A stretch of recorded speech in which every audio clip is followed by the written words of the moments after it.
Kaeyi and welcome to Hardware Heaven. Today I'm going to be doing a review of Pokémon X and Y. So I'm going to keep this review as spoiler free as possible. By that I mean I'm not going to be talking about the storyline, who the main enemy is, any secrets in the game that may spoil it for you. I'm just going to let you know what I think of it, what the quality is like, and whether I think you should go and get it. So let's get started.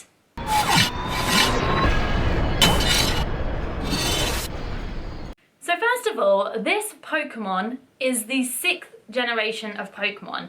So that means that it is a new generation of Pokemon by the fact there's new Pokemon, we've got a new fairy type, we now have 3D in the game, as well as Mega Evolutions and a ton of other stuff that make it really, really exciting. But is this enough for you to want to buy it after maybe being disappointed by Black and White 2, or just generally not knowing anything about the Pokemon series if you live under a rock? Pokemon X and Y bring so many things that make the game a lot more enjoyable. One of those things is XP share, which you actually get from early on.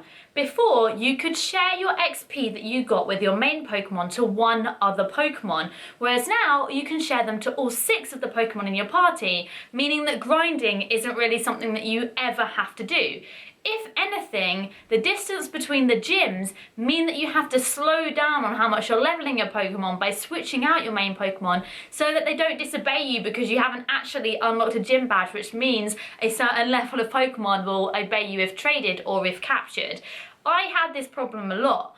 I was fighting every single trainer that I saw. I was trying to catch as many Pokemon as I could, and at one point I think my Pokemon was about level 40 and I could only tame or look after Pokemon that was like level 30. So it became an issue where I wasn't able to use that Pokemon anymore, and it kept leveling up until I unlocked the next gym, meaning that I had to actually end up putting it back away in the box and getting a new Pokemon out to level. So do be careful of that. You may want to turn XP share off at some points because you're finding you have the same problem where your Pokemon are leveling too fast, but apart from that, it makes it so much easier to switch out your main or just change your group around a little bit and leveling up that Pokemon really, really fast, especially if it's holding a lucky egg as well. The new balance that the fairy type Pokemon gives is amazing. If anything, fairy type is a little bit overpowered because the Pokemon that are super effective against it aren't that common. I mean, steel and poison are normally subcategories of Pokemon, and you don't really find that you'll find just a pure Pokemon in the world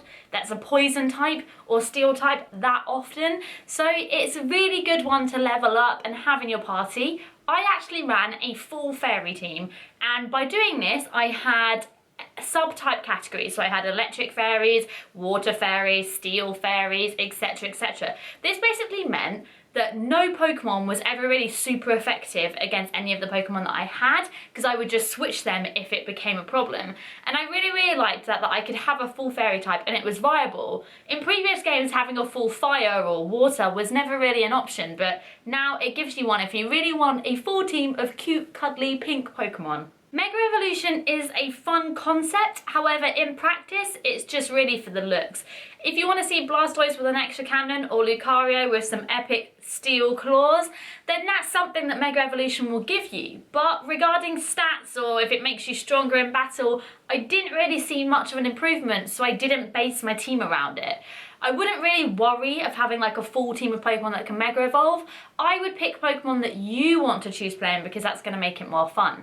You get roller skates really early, which means travelling through the world of the Kalos region is a lot faster. You can actually turn off the roller skates, so if you are finding it a little bit annoying, it is sometimes hard to get in thin gaps if you're roller skating past the entrance over and over again. Just use the D-pad and you'll actually be able to walk normally. But having the roller skates does mean getting through long paths or areas a lot quicker, and of course you do get your bike later on, which is even faster, so that's a good thing to note. Generally, the difficulty of Pokemon is still a little bit lackluster. For anyone who's played every single game like I have, you'll really know how to play Pokemon, what to do, how to level, and you'll beat the gym leaders in no time, get to Elite Four and defeat the champion in 2 days like I did.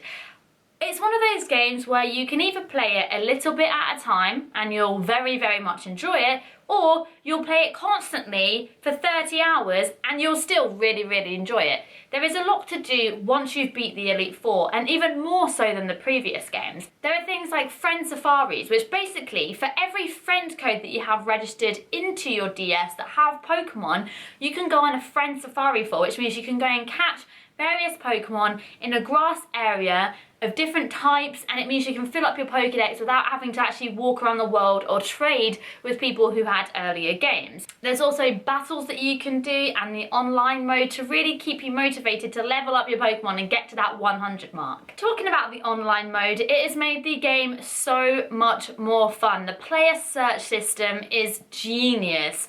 It's something that I've been wanting in Pokemon for such a long time. Not only can you see all of your friends online who can give you buffs like being able to catch better or have an attack stat or a defense stat better, you can also trade with anybody in the world or battle anybody in the world. I can say, I want a Jigglypuff, and then I can look at all the people who are offering a Jigglypuff and it will list what they want in return. If I have that Pokemon, I can click trade and it happens in seconds. It's really fast, even Pokemon from Japan. It's super, super easy to use. The GUI is really clean and simple, and especially for a younger audience, it's really easy to work out, but there's nothing in there that really can be exploited. I can't go and send random people really abusive messages. I can't interact that way. So it's really fun that you can just do these anonymous trades and you both get out of it what you want without having any sort of trolling or abuse on there. Overall, this game has strongly improved on the Pokemon franchise. You've got the player search system, you've got 3D, you've got the boutique in there which you can customise your character, get new clothes, hair dye, even eye colour. You can make a promotional video for your Pokemon character. You can do a ton of stuff that makes it just a lot more friendly to the casual player. It just gives a lot of fun aspects to it which add to the game and just fill it out a little bit more from just catching and battling Pokemon. I very much enjoyed this, and this has been my favourite Pokemon of all time, purely for the fact that it's got the original starters in there. You can catch a Pikachu super early on, and there are a ton new Pokemon and the fairy type which make it really interesting. The storyline was strong. It's your typical, you're going to catch the legendary Pokemon, you're going to find out the secret of this, and then you've got some team that are going to be fighting against you. It's Pokemon. That's what you expect, that's what you get. If anything, this story was a little bit longer than I expected it to be. It took me about 30 hours to complete it. Although I did spend a lot of time using Pokemon Amy and making my Pokemon love me so I could get a Sylveon and things like that. But apart from that, there's not much else I can say. I'm going to give this a gold. I absolutely love this game. I really, really strongly recommend buying it. Even if you just only have the slightest interest in Pokemon, definitely check it out.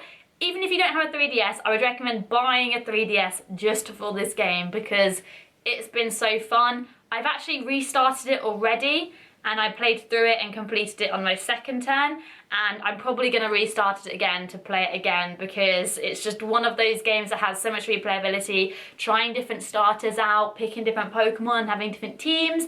I ran with a full fairy team, maybe I'll try and run with a different full team and stuff like that. So I'm actually going to be making a Pokemon tips and tricks video on my channel, /Kaeyi Dream. If you don't know much about Pokemon, or Pokemon X and Y, then go and check that out. It'll be on my channel in a couple of days, and it will give you loads of tips and stuff about the game and what you can do, what makes your life easier, and what things you should look out for to get to the Elite Four, and what Pokemon really are fun to check out and where you can find them. So make sure to check that out, and thank you for watching this video, and I'll see you in the next one. Bye!